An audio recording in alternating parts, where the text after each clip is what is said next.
rằng mây lê này là mây này thế quăng tung xiêm rồi tàn khao hà quăng tung xiêm rồi tàn khao hà ta lên ca thui phung quang ni à khăng chu rằng này là này thế quang quang xem rồi tàn khao hà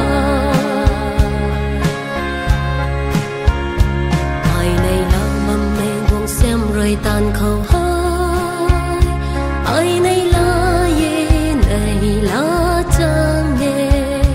rền ra khâu này là khâu ai lưu xuân ngam nê quăng tung xiêm rồi tàn khâu hai quăng tung xiêm rồi tàn khâu hai ta lên ca thui phung buông ni khăng chu rằng này là này thế quang quang xem rồi tàn khâu hà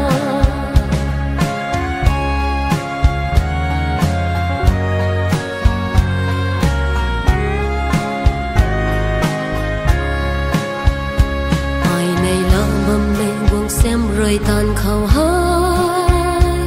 ai này là ye này là trang nghe dài lâu mấy ca ba này dám tan tan bầm đi quăng tung xiêm rồi tàn khao hà quăng tung xiêm rồi tàn khao hà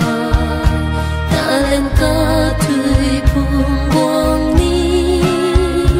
à khăng chu rằng này là này thế quang quang xem rồi tàn khao hà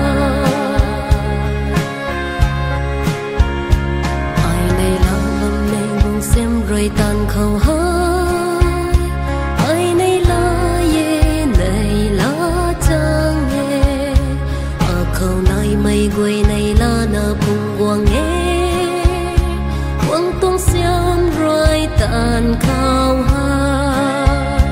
quăng tung xiêm rồi tàn khâu hai